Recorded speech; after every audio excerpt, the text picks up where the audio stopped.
Hello, everyone. Welcome to Libraries in Response. We are session 124 in our series, 5-year running series, as many of you are aware. Many of you are returning, and some of you are first time, and welcome all. We are the Gigabit Libraries Network. My name is Don Means. I'm the director. Gigabit Libraries is a 13-year-old initiative that has focused entirely on the role of libraries in innovation with various technologies, principally being communication technologies. And we've long held that libraries are a natural hub for both a social hub as well as a physical hub in their communities. We call libraries the Swiss Army knife of communities, that they provide more different services to more people than any other institution by far, and are indispensable to the health and well-being of communities. Our partner in the series is IFLA, the International Federation of Library Associations and Institutions, based in The Hague, with the head of public policy for IFLA, Stephen Weiber, at the helm somewhere, recording, hosting the Zoom and recording it as it will be posted on our Libraries in Response YouTube channel, where you'll find this and all of the previous 123 sessions waiting for you. Our special guest and speaker today is Evan Feinman, former director of B.E.A.D, a number of other things, but this is the principal role that we're interested in today, not entirely, and we'll get to Evan. This is our illustration of what we're about. We began as a response to the COVID pandemic, a health crisis, and it's just been a series, almost a cascade of crises ever since that declaration in March of 2020. 5 years ago this month. It's just, well, last month. It's just stunning that it's not just kind of one thing after another. It's one thing on top of another. And so these are compounding with AI. I was going to say AI being the most recent crisis and challenge to civilization, but the political disruption near and far has kind of superseded that even, or it's joined it. I don't know anything superseded any of these, because the pandemic is still here and the climate crisis is just inescapable. Just reading this morning, the insurance industry is telling us that our economy, our society is unsustainable. It's uninsurable, let me put it that way, in the immediate and further future, unless we do something about this, because the disasters are unsustainable. They cannot be covered by insurance or any other source. So this has been topic A, B, and C, and the others, of course, are the other part of the alphabet.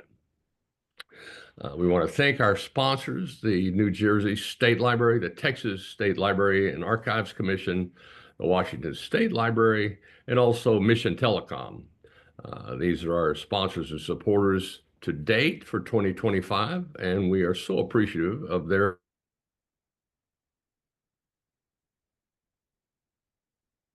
Uh-oh.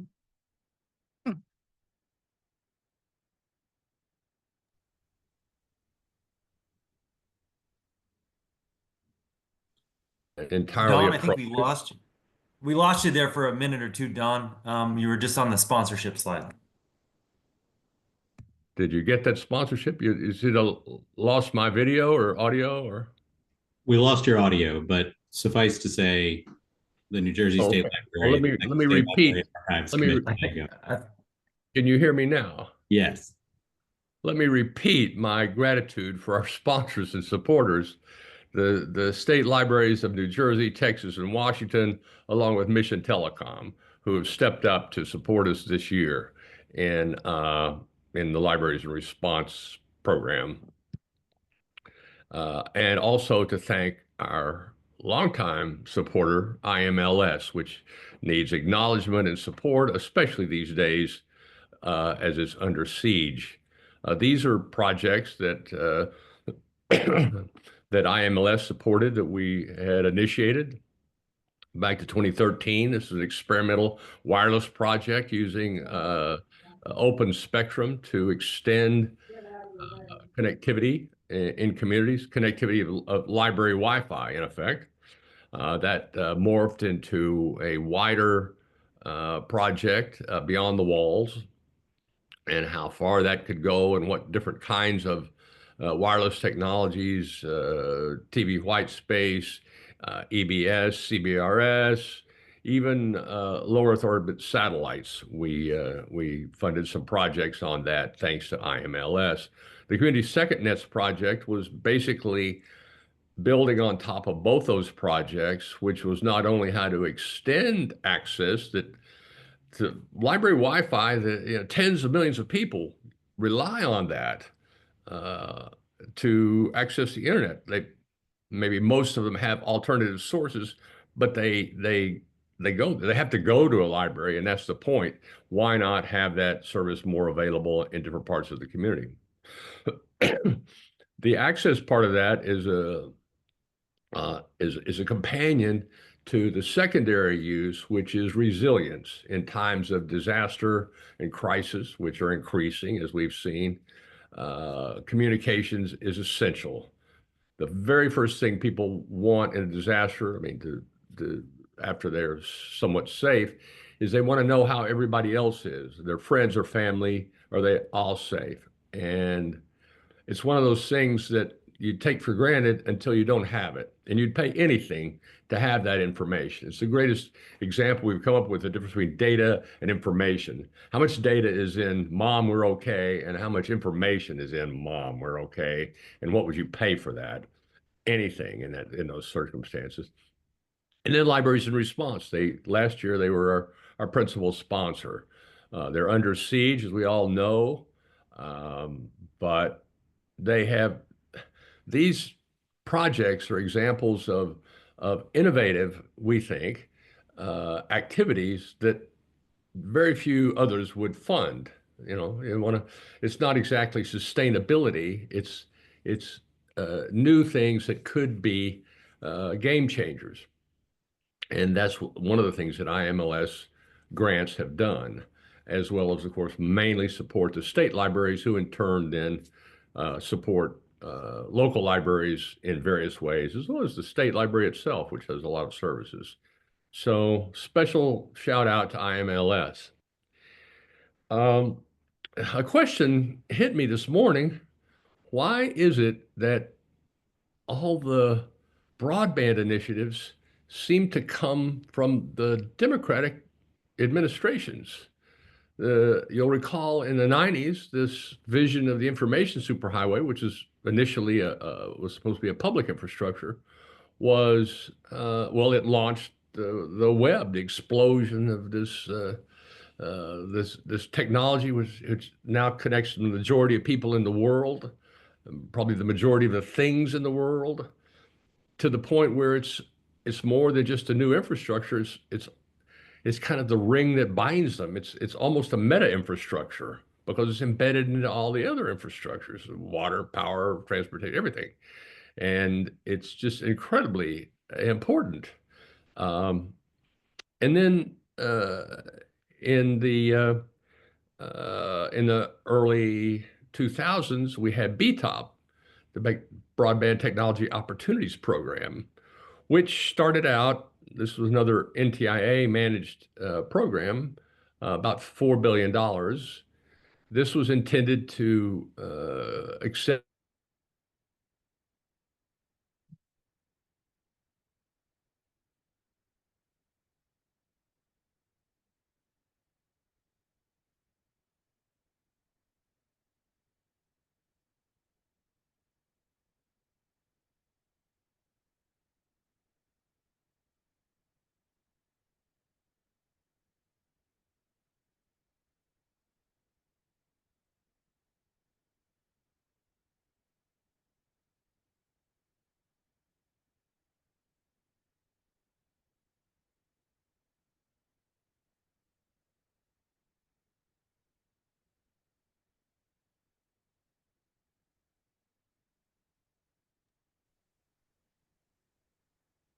Sorry about that.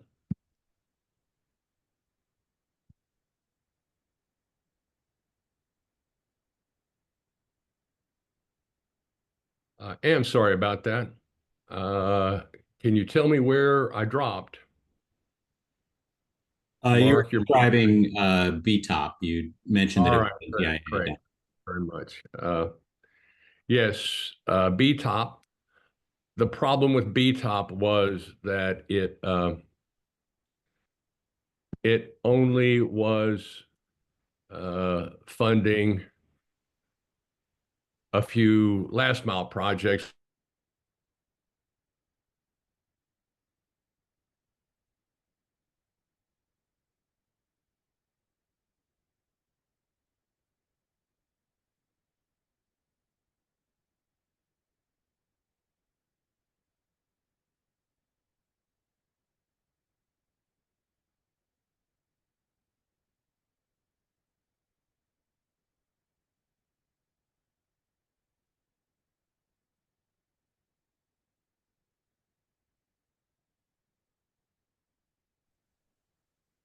Sorry again. It's a kind of illustration of how important this technology is. And so I'm going to just kind of hold up here.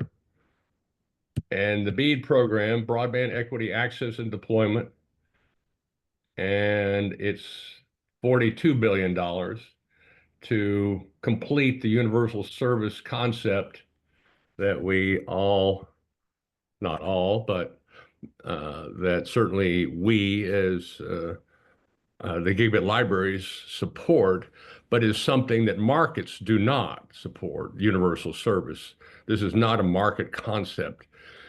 It requires an intervention by government to come in uh, and basically assure that. Universal service is something that we adopted as a principle with electrification and early telephone. If something is a basic service, an essential service, then universal service concept says that everybody should have affordable access to it. And that has required balancing the markets so that the lower cost dense urban markets are used to help subsidize the higher cost rural and other high cost areas so that everybody has at least some basic access. So here we are with the BEAD program and our special guest.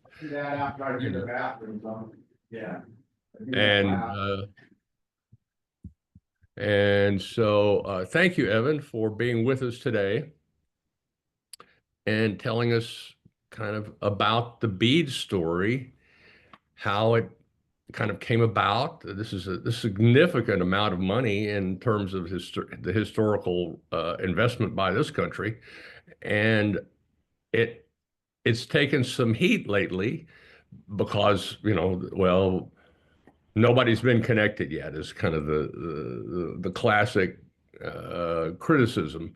But the methodology of doing this is extraordinary. Rather than the central government handing out direct grants to this project and that project, it required the states, each of the states and the territories, to submit their own implementation plan, which were pretty detailed and had to conform to the federal requirements. And somehow they put you in charge of that, and you had to interact with all of those different groups because they're all groups, complicated groups who are all struggling to set their own priorities and figure out their technologies and the rest of it. So this is a fascinating story to those of us who've been in this kind of business for a while. How did you do it? But first, tell us kind of how you came to this whole thing. Where did you come from, and how is it, how did you get to this? Sure. Well, Thank you, Don. And, I really want to thank you for inviting me on. I also, want to express my thanks for, the sponsors who allow y'all to do the critical work you're doing, as well as to libraries as institutions and librarians and library professionals as people.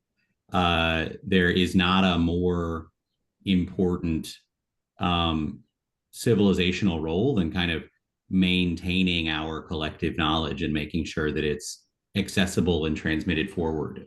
Without it, we would be starting from scratch each generation, and so it truly is important work. And there are so many ways in which libraries have become far more than simply places that people go check out and then return, generally late in my example, books.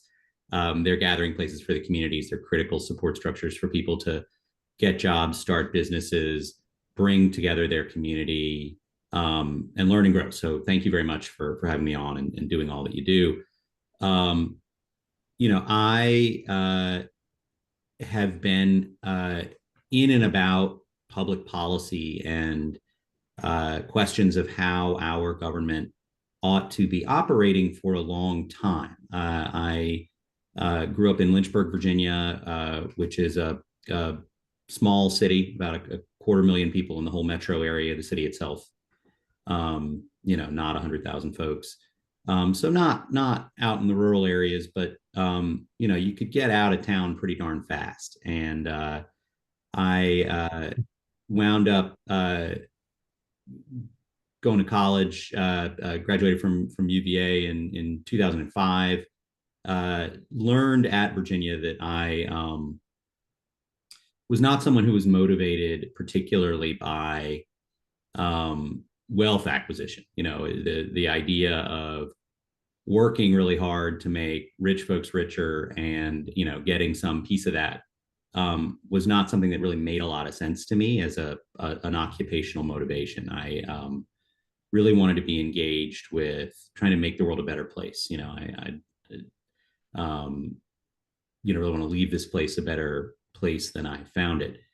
And so I graduated from school, got a fellowship focused on energy and transportation policy, and had a dividing point there, and was sort of torn between and offered an opportunity to work at the federal level or work among a bunch of states. And I wound up taking some advice that folks offered me, which is that a lot more can happen at the state level.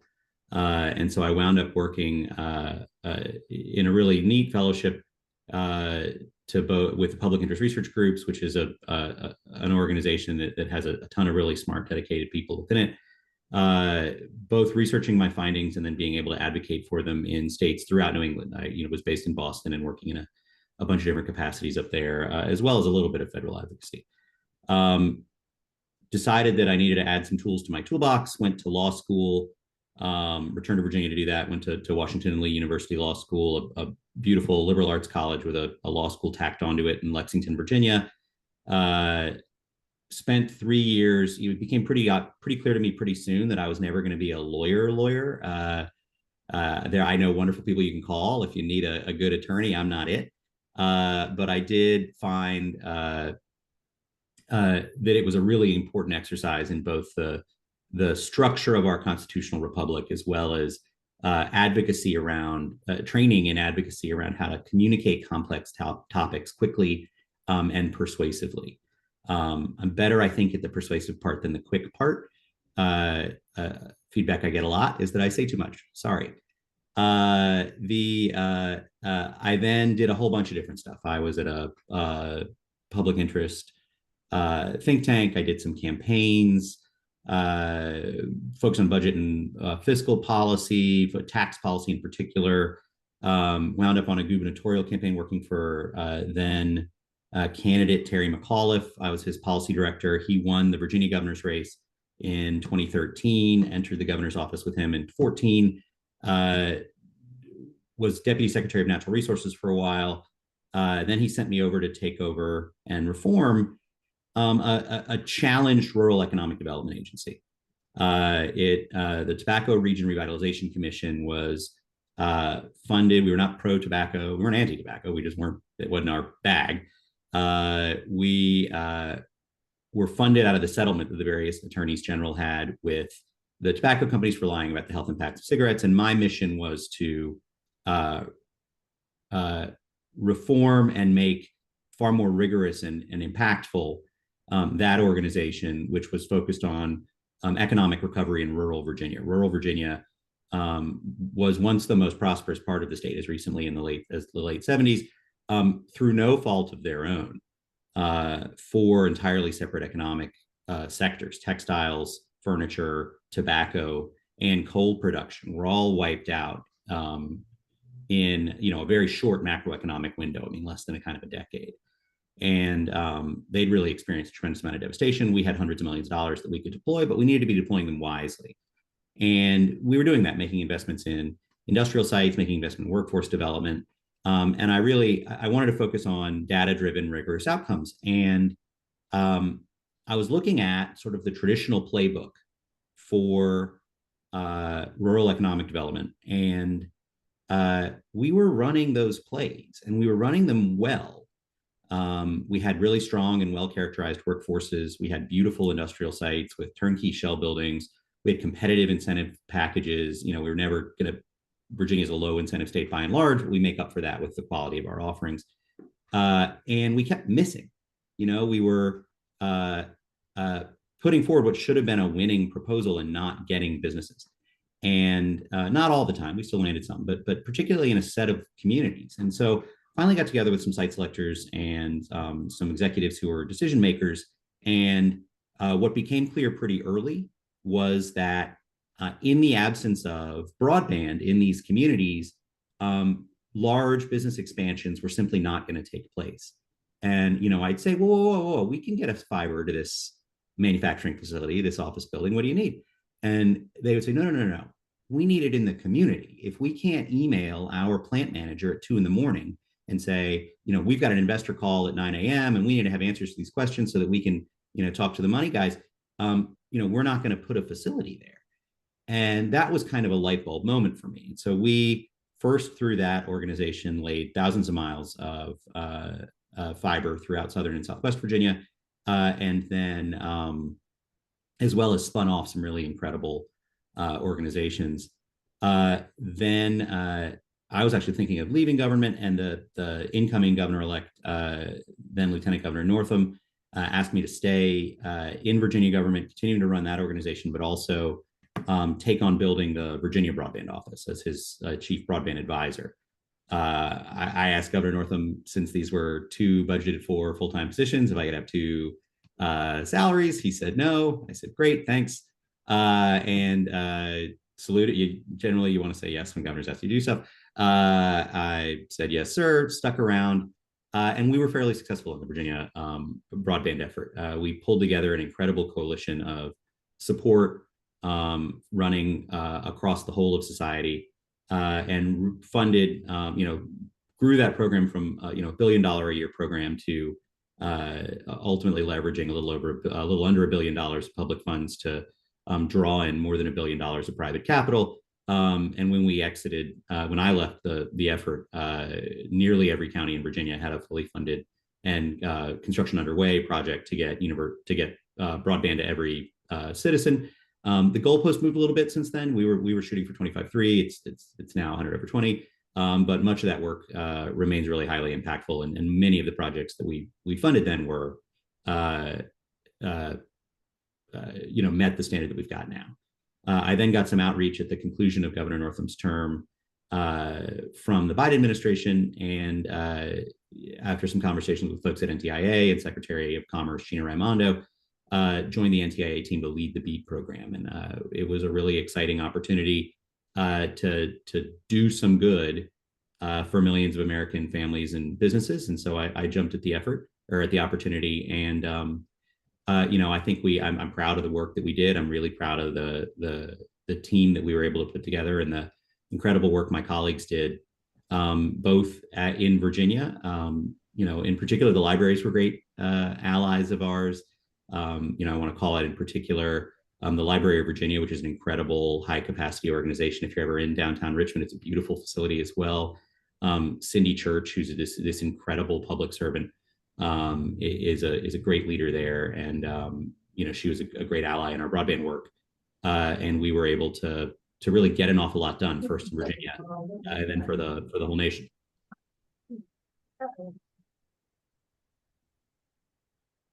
Wow. So you took the job. And That seems to be what happened.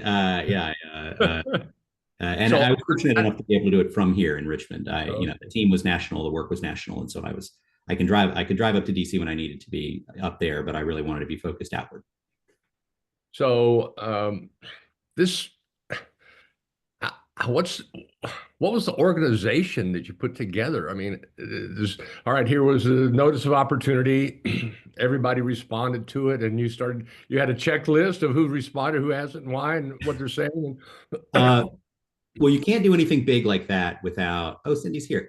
You can't do anything big like that without a whole lot of people helping you. And so first, the team at NTIA was really remarkable. So when I got there, there were really, really, really talented people at NTIA. In particular, the assistant secretary had not yet started, but Alan Davidson was a deeply knowledgeable and strong leader for the organization. He came on a little after. Doug Kinkoff, who led the Office of Connectivity and Growth, was really remarkable. We had some really, really, really talented people, especially Amanda Martin, who was in our technical assistance crew, as well as just a ton of other folks who'd had, front office folks. I don't want to start naming names because I'll leave somebody out and then I'll feel terrible. But the notice voting opportunity had been drafted but needed some refinement when I got there. But I was the first full-time sort of BEAD hire.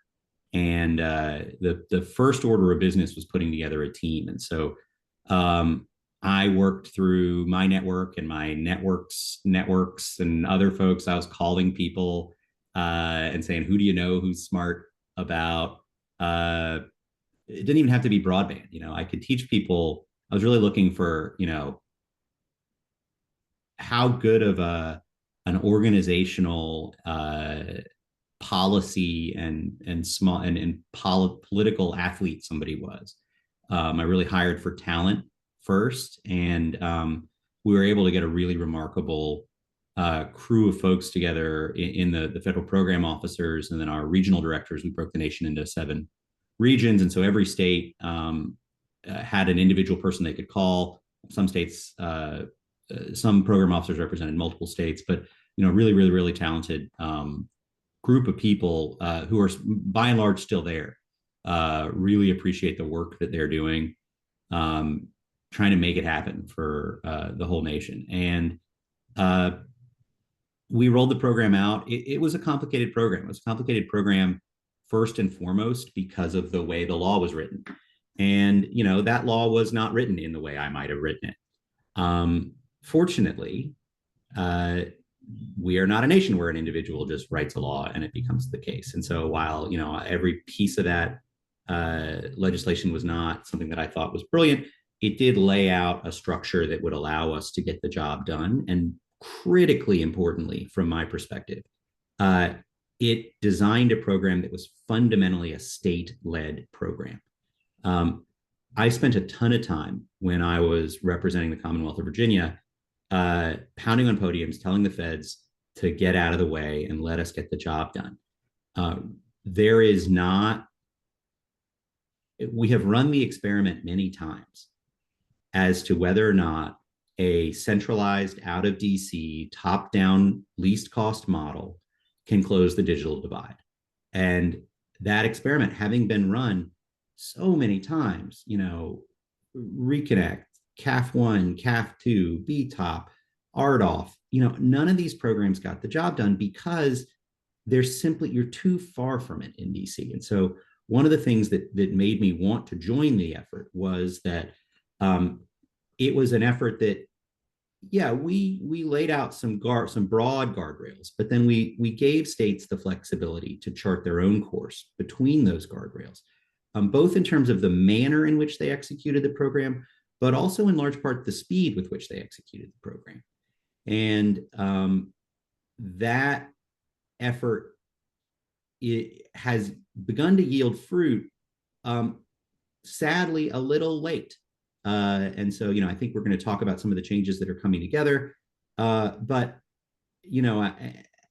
I think it's a really, really, really remarkable structure, and it's led by the talented team at NTIA, and also, by the way, some really, really, really remarkable people in the state broadband offices, many of which did not exist at the outset of the BEAD program. Part of the challenge with the program was standing up broadband offices in the many dozens of states that did not have them, as well as in the industry. There's a very common refrain, I find, especially on advocates around broadband on the left, that sort of wants to tell a morality play where the ISPs are sort of tying rural America to the tracks and twirling their mustaches. And I really don't think that's a fair characterization by and large. Now, that's not to say there hasn't been bad action. Of course there has. But, Don, you laid out that what we're dealing with here is a market failure. It simply does not make economic sense for for-profit entities, or even not-for-profit entities, which are quick to point out that not being for-profit is not synonymous with being for loss. If you're good, it costs the same to run a mile of broadband infrastructure in Omaha, Nebraska, as rural Alaska. But in Omaha, you're going to get an awful lot of revenue back, and in Central Alaska, you're not. And so government needs to step in to sort of make the math work fundamentally. And so that is the approach that we took in supporting states in designing the program that they were going to build. And I see that you're frozen, so I'm going to keep talking for a little while. I'll just address the kind of the digital elephant in the room, which is this question of, did BEAD go too slowly and why? I've spent a lot of time thinking about that criticism of the program. I think that there are a few answers to the question of did it go too slowly. The first is yes, because that was an easy criticism to make of the program if it had not built anything yet. We should have anticipated that criticism and gotten some early activity going, created a lane by which some early win projects could happen, both to help those individual people, right? Like fundamentally, practically, that's what we're there to do, but also to inoculate the program against that criticism. I think that sort of in hindsight's 2020, it's inarguably the case that we should have done that.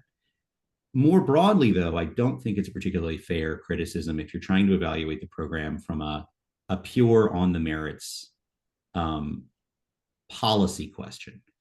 I'll point out that this is a hard thing to do, to get a signal or a fiber to every single American home and business. All the conversation about woke, quote unquote, woke requirements in the program, some of which were superfluous and did exist. And, I don't think did anything particularly positive for the BEAD program, but also were not broadly negative nor injurious to the program's forward progress. They were sort of asides by and large. The rural electrification was passed into law in 1939. I think it's safe to say woke governance was not a concept in the 1930s and 40s. They did not have, by 1949, half of the nation's farms electrified. It was not until the 70s that got done. BEAD is going to operate on a much swifter timeframe than did that. And I think it's also worth noting that they held themselves to a high standard. They did not ship batteries to a set of farms and say, this is good enough, farmer, go deal with it. They established an American standard of living and then worked assiduously over the course of decades to ensure that it happened for everybody. And so, we can go through the parry and thrust of kind of what the legal requirements were, why things took the amount of time they took. I think it's critically important that, though, that we also remain forward-looking and rational in our approach to the questions in front of us. Even if you own BEAD moved too slowly, it does not follow logically from that criticism that the program should then be slowed down more especially if the purpose of that new slowdown is to get worse, more expensive service to more Americans than would otherwise have had it. Well, that's rational. uh, but the idea of taking a little more time on an immense infrastructure project, given the backdrop of decades and hundreds of billions of dollars that have failed to do the job, is not that much of an ask. It seems like it's an extremely reasonable conclusion to draw from prior experience. And the whole strategy of relying on the states to take, full ownership for this, that's the key that you mentioned here. And I completely subscribe to that approach, that communities, municipalities are in effect the states. They are charters, they're subdivisions of state government. So but they're all different. That's our system. And so they all had different ideas about this, I'm sure. Uh, did anyone like not want to participate? That we've had every other federal program, we've had states that no, we won't do that. No, so well, yes and no. Uh,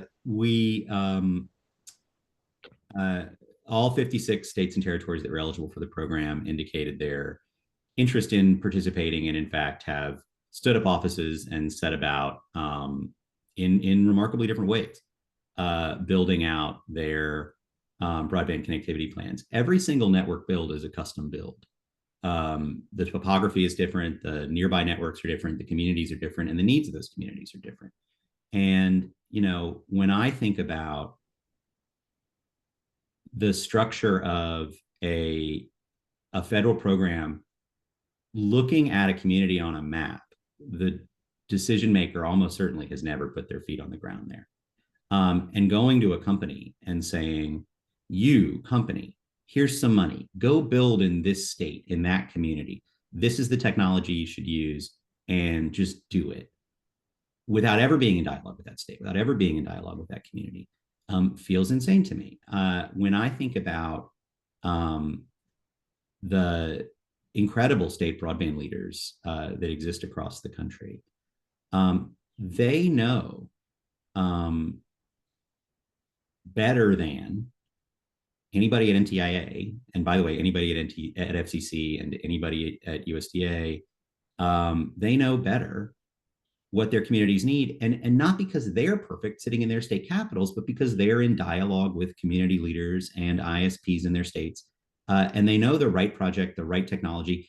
They're able to be more knowledgeable by virtue of their closeness to the ground. They may say, yeah, it's going to cost a little more to get fiber into this downtown area of this small town, but there's a library there, and we need to make sure that it's able to provide the critical services that its community needs, or a community center, or a YMCA, or who knows what, right? Like, I don't know all the details. You think about Kelly Workman in West Virginia, who knows the exact details. She's the state broadband director, knows the exact details of the National Radio Quiet Zone, where you can't have radio signals because they're doing critical for humanity radio astronomy there. That I learned a little bit about that in Virginia, because we got a call from them saying, hey, if you're doing wireless in the Shenandoah Valley, don't point your antennas this way because it'll screw us up. But they know a heck of a lot more about it in West Virginia, and you got to have a little, which is what I liked about the program. You got to have a little intellectual and managerial humility, and that was the approach that we tried to bring to it. Never substituting our judgment for that of the states, not as to what the federal broadband map should be corrected to say, and not as to what the right technologies were in given spaces. Now, we did have structures that states needed to live within to communicate those to us, largely determined by the law and then fleshed out by NTIA staff. But we were really focused on supporting the states in getting the jobs done, and then holding the states accountable for ensuring that the job was done. Right. Well, that makes perfect sense, and I'm glad you sidestepped the map question, which let's leave that. But the thing that strikes me is that this does not seem to be a partisan divide. it seems everyone has pretty much signed up to the idea that broadband is actually valuable to everybody. And that it's valuable to the economy of each community and each state. And so that, I think that's hopeful. If we're looking for things that we can all come together around, that should be one of them. Um, I I would like to agree. turn to, I would Well, like to Don, let turn me to just the, say one thing about go that ahead. before we turn. Go ahead. I focused my career on economic development and infrastructure because they felt like places that were the farthest from the kind of the partisan food fights. And look, I'm a partisan guy. You can look me up. You can see that I have views. I think one party is right more often than the other, though neither party is batting anywhere near 1,000. And the that said, there are no Democratic or Republican jobs. There is no Democratic or Republican road. There is no Democratic or Republican telecom network. And what has been one of the more disappointing, I'm sort of channeling my dad here, right? I'm not mad. I'm just disappointed. What has been one of the more disappointing events of my professional career was seeing the politicization of broadband infrastructure here over the last year, where previously we were just everybody was in the canoe paddling in the same direction, just trying to get it done for the folks. And I wish it were not so. Right. I, my notion is that one of the partisan problems with this country is that the digital divide, especially the rural divide, has made a lot of unhappy people to the extent that they will take extreme measures to show their anger at being unserved and forgotten and taken for granted. And this hopefully will actually help help correct that. Let's turn to the technology decisions, if we could. It's Sure. one of the things we put at the top of the description of the session. So there are a number of technologies. Fiber seems to be the future-proof technology. It's not perfect. Line cuts are so common, especially in rural areas, digging up streets or hanging them from poles where weather can interrupt services. The news of the day is that NTIA has decided that low Earth orbiting satellite broadband is a valid option. So we've used it. It's impressive technology, but it also has its shortcomings. So how do you suggest that we negotiate this current situation? How do you see the current situation in terms of what they're actually talking about doing and what states how they may respond? Yeah, well, let's be clear. The BEAD program, as the rules still exist today, prior to modification by the new administration, permitted the use of all broadband technology that could deliver 100 over 20. For the evidence of that, all you need to do is look at the states that had approved final proposals by NTIA. Delaware aside, small, dense state. Love Delaware, not taking a shot, just facts are facts. But if you look at Louisiana and Nevada, Louisiana delivered, by the way, on time and under budget, a solution to get an affordable, reliable, high-speed internet connection to every single Louisiana home and business. They were about 95% fiber, 3% terrestrial fixed wireless, and 2% low Earth orbit satellites. Great outcome for Louisiana. Nevada, more challenging topography, more challenging settlement patterns. 80% fiber, 10% terrestrial fixed wireless, 10% low Earth orbit satellites. Those are great outcomes for those states. I am tremendously frustrated, both for the citizens and for the companies, many of which undertook debt to finance acquisition of materials and contracted labor, who are sitting twiddling their thumbs, waiting for this administration to make changes to a program that has already delivered results to get every single citizen in those states online. Look, Starlink and soon Kuiper and OneWeb, which offers a slightly different service model, is an incredible technology. My goal here is not to take shots at the talented engineers and business people at those companies. It's an important tool in the toolbox. That's why we used it. in the expression of the BEAD program that we moved forward. However, we also need to be clear about what its capabilities are and are not. It is not the case that 20, 30 years from now, the current or likely future operational characteristics of low Earth orbit satellite networks are going to be able to meet the demands for full participation in that economy. And when you're doing infrastructure work, you need to have your eye on that multi-decade horizon. But let me just say it more simply and straightforwardly. Low Earth orbit service delivers significantly slower speeds at significantly higher cost to the end user. And we should not take a fiber connection away from somebody to give them a coupon for a low Earth orbit satellite network. It may not seem significant to someone sitting in DC or, New York, that a household that gets Starlink will have to pay $800+ more a year than somebody who got fiber. But it's sure going to matter a lot to a low-income rural family. And in particular, I want to highlight today, I have a draft of the West Virginia state broadband final proposal that's now being changed at the instruction of the United States Secretary of Commerce, that the original plan, which by the way was more than $150 million under budget, was to get every single West Virginia home and business a fiber connection. That was going to cost those folks less per month, and it was going to deliver them service that was as good as a service anywhere in the country and last for decades.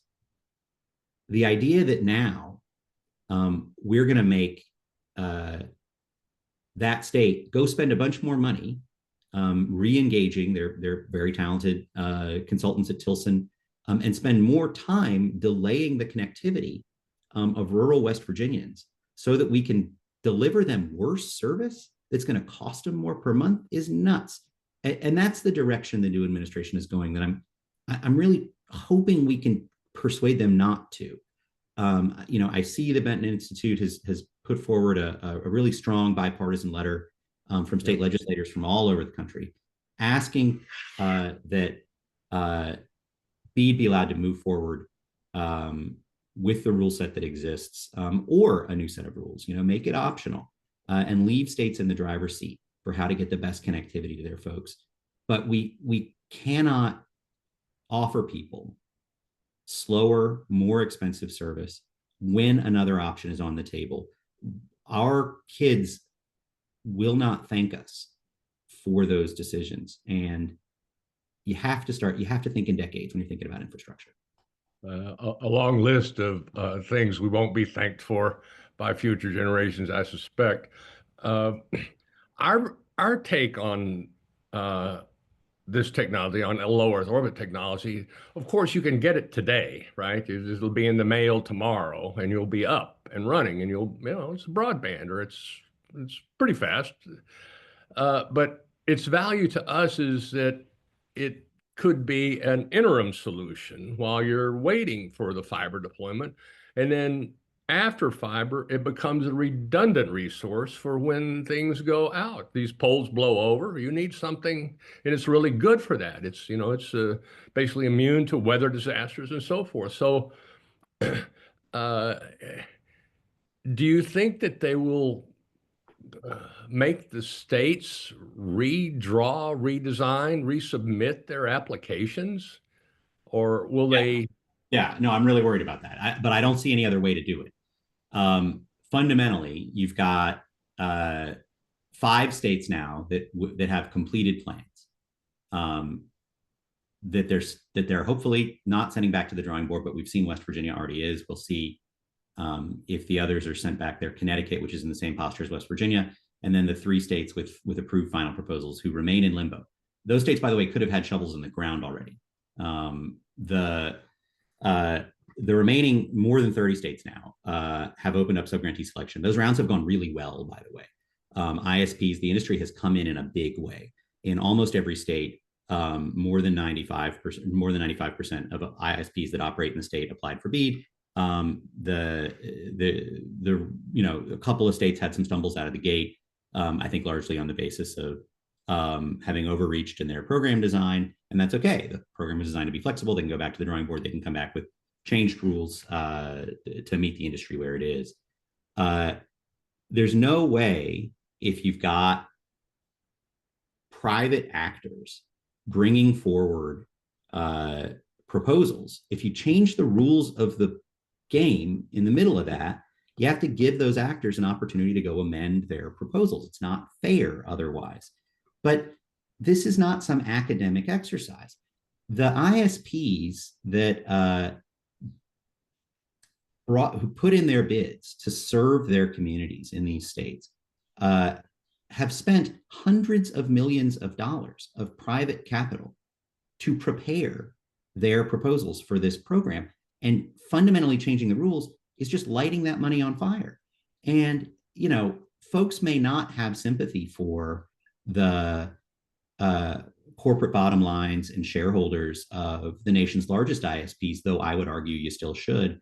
That's our retirement accounts, by the way, that are those shareholders by and large.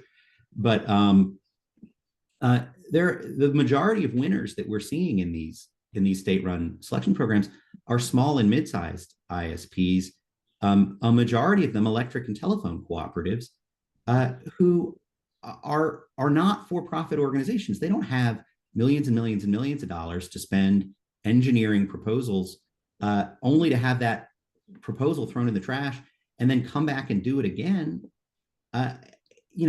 There's not a lot that's going to just lead to higher bills for their members. It doesn't help anybody, and that's before we've even gotten anything done. So I'm still optimistic, or I guess I should say I'm still hopeful that the administration will make the right choice here. And I want to be really clear.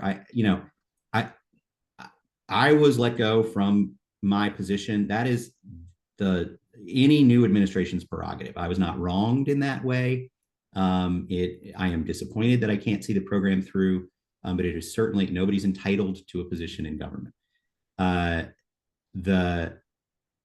The thing that I'm not taking shots at the current leadership. The thing that I'm trying to do is raise awareness of the changes that are being made so that the new administration can make the right choice, which, by the way, will have tremendous benefits for rural communities and also this administration. This kerfuffle will fade with time. Getting it right will be to the advantage of the communities we're trying to serve and the officials in the Trump administration who will be able to say that they delivered this the right way. Well, this is the point of why we were happy to have you on today, just for this very purpose. So getting to the political point, how many people are aware of this? How aware would you say the public is that this is happening to them? And if it's so popular with everyone, regardless of their party affiliation, with all the governments, all the state governments, how can that voice not be stronger in support of continuing and accelerating the existing program? Well, an awful lot's been going on, Don, for the last couple of months. And so, I don't hold it against anybody who, isn't in the industry or professionally focused on this work to have missed this. I have been trying to make as much noise as I am capable of making about these changes and the significant disservice that they do to some of the most vulnerable communities in this country. And, I think when you look at the way these groups of folks have been treated by the leaders that they put in charge of our society, Democratic and Republican, we knew what internationalizing our supply chains was going to do to the economies of rural America. And, you know, uh, not my area of expertise. I think that was ultimately the right bet, but we needed to do more. There was a known impact, and we just sort of let it happen to these communities. What we're seeing again today is we know everybody with any expertise in this sector knows. By the way, everybody who doesn't have broadband knows. This is not super technical. Go ask somebody in rural America. Go ask 100 of them. Hey, do you want satellite or do you want fiber? You're going to get almost everybody telling you, I want fiber in my community. It's not to say it's the perfect solution everywhere. That's why, again, we said in the most remote rural areas where it just doesn't make economic sense, let's set them up with either a very high quality wireless connection or a low Earth orbit satellite connection. But folks in rural communities know what they need to be successful. And I'm very concerned that if we take this approach, we are going to lock in a new digital divide, one that's smaller than the old one, but deeper and much harder to bridge. These locations will become ineligible for future federal awards. And we're talking about, people say, oh, it's a, you're going from 2% of the BEAD award locations to 8% or 12% satellite. Well, first of all, let's be clear. That's hundreds of thousands of families that we're dismissing. It's billions of dollars that will be spent not in their communities, not supporting small and mid-sized ISPs, cooperatives that have roots in the community, but instead going to some of the wealthiest individuals on the planet. And it's going to lead to worse economic outcomes. It's going to lead to worse health outcomes. It's going to lead to worse educational outcomes. It's really going to be quite bad. And we got to try to turn this thing around. Well, I think the formula of implementing it may be the formula for keeping it, and that is the states. The states should be expressing their voices on the importance of this, their commitment to it, and to turn this, shift back on course. We're coming up on the end of the hour here. Does anybody have a burning question that they'd like to offer? You can raise your hand and just speak, or put it in the chat. We've got a number of people thanking you, Evan, for your work. A lot of people in that category, yours truly included. I did shift over to terrestrial wireless myself just now because my wireline was not stable, as you noticed. So I'm using the cell system, which seems to have gotten tremendously improved. The cell networks have made great strides, but they're not perfect, of course. What changes did new NTIA leadership ask West Virginia to make? So I don't know. What I know is West Virginia, many more than a month ago, maybe 2 months ago, was done. They had a final proposal that was ready to go, that was going to get a fiber connection to every single West Virginia home and business. I mean, if you told me 3 years ago that we could have pulled that off at all, let alone, by the way, $150 million under budget, I would have told you were nuts. It's a triumph. It's a triumph for the state of West Virginia. It's a triumph for the communities in a part of this country that has struggled so much and so mightily for so long. And their new governor went and met with Secretary Lutnick the other day and came back and announced that they've gotten a 90-day extension. And so I don't know exactly what he was told to do. But what I saw when I left NTIA was a very clear directive to reduce the amount of investment in fiber and fixed wireless and increase the amount of investment in low Earth satellites to try to drive more people toward, especially Starlink, and away from fiber and wireless technologies. And, as we just discussed, that's not a good outcome. I also don't know. West Virginia will have to run a whole new sovereignty selection round. So we're talking about they'll have to rewrite part of their plan. They'll have to re-engage their consultants. They'll have to retake in applications. They'll have to score them, and they'll have to take a bunch of folks off of what were fully funded, fully engineered fiber networks, again, way under budget to get that done, so they can deliver them service that's going to cost that family, that West Virginia family, more money every month, more than $1,000 every year, or more than $800 every year, so that they can deliver more service. Do what? Yeah. Talk about waste, fraud, and abuse. I mean, it's Well, right. it's a different policy choice. It's just the wrong policy choice. Like, Right, you know, right. people make the argument that this is corruption, blah, blah, blah. I don't know that that's not true, but I'm also not accusing anybody of that. I don't think Yeah. it has to be. They're just, everything doesn't have to be XYZ is evil. It's enough for somebody to be wrong, for it to be a reason not to do what they're doing. And what they're talking about doing here is just wrong. It's not better for the communities that we're talking about serving. It doesn't accomplish the goal that Congress put into the law in the way that doing it, letting the program proceed would. Very fair statement. And I think we might close with that, unless you have a final word, Evan. I'll try to be brief. I know we're over. Folks have seen, I think it's in the chat, and I really thank you to Drew and the Benton Institute for the work that's going on there. Every single person here has, at least two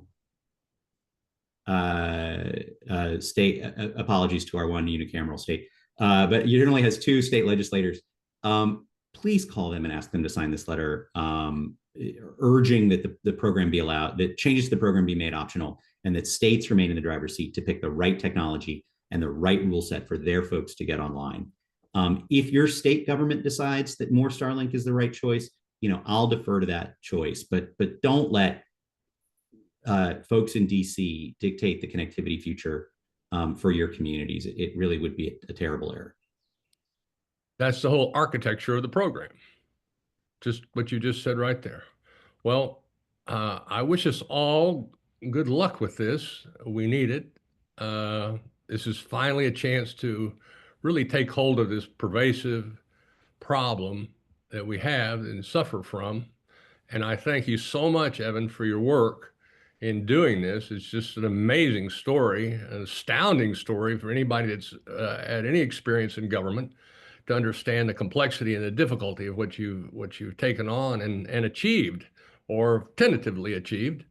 And so with that, we will thank you for coming on and hope you'll come back, and we'll have a happier news story when that day comes. So thank you very much, and thank everybody. Thank you.